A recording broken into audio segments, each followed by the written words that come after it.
TikTok is a huge national security concern. I can't think of a potentially more powerful propaganda tool. Propaganda tool? Did he just say propaganda tool? I'm sorry, sir. I thought the national security threat was in terms of data collection.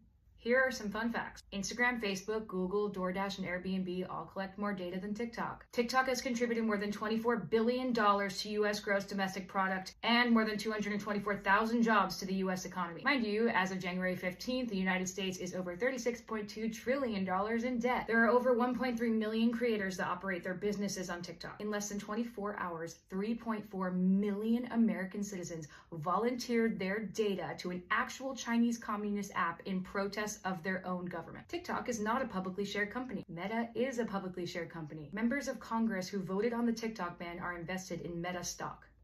Meet your politicians. Senator Markway Mullen purchased between $15,000 and $50,000 of Meta shares on January 2nd, 2024 and January 26, 2024. Mike McCall, who introduced the TikTok ban legislation, was a little bit sneakier about it by using his family's trust to purchase his Meta stock. Representative Byron Donald voted yay and purchased Meta stock on December 6th. Representative Greg Stanton voted yay and purchased Meta stock on November 9th, 2023. Representative Diana Harshbarger voted yay and purchased Meta stock on March 3rd, 2023. Representative Ro Khanna voted nay but purchased Meta stock on November 7th. Representative Dan Crenshaw voted yay and purchased Meta stock on December 2nd, 2022. Representative Marjorie Taylor Greene voted yay and purchased Meta stock on December 30th. The list goes on and on. You guys can look it up. Members of Congress are actually required by law to disclose their financial transactions, including stock trades, under the Stock Act. Ironically, the purpose of that law is to make sure that Congress members do not make any major decisions if there's a personal financial benefit. The irony of fear-mongering a nation about the threat of Chinese communism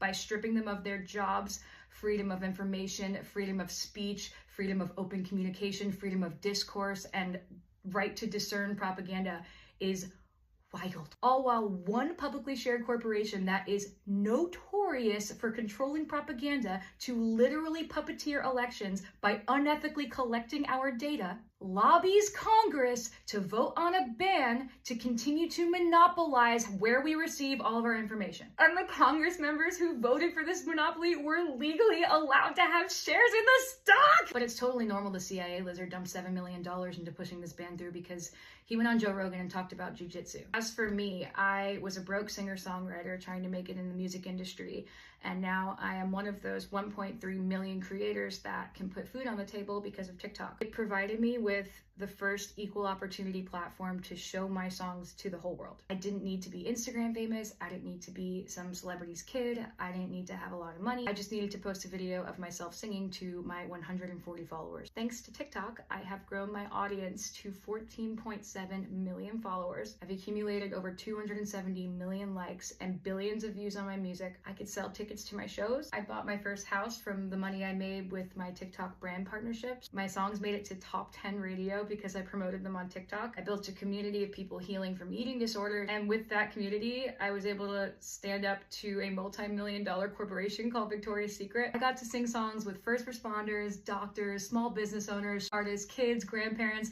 Olympians, magicians, veterans, triple amputees. My TikTok account was not only mine. It was a place for other people's perspectives, for the kid I babysit to confront mean girls in her school. It was supposed to be something that I could show my daughter one day and be like, look, mommy made this. And you can do anything too. You can follow your dreams and you can change the world. This just feels so icky. And now I'm saying goodbye to the future that I built for my family, fair and square, with a baby on the way, so a bunch of corrupt, dirty politicians can feed their babies.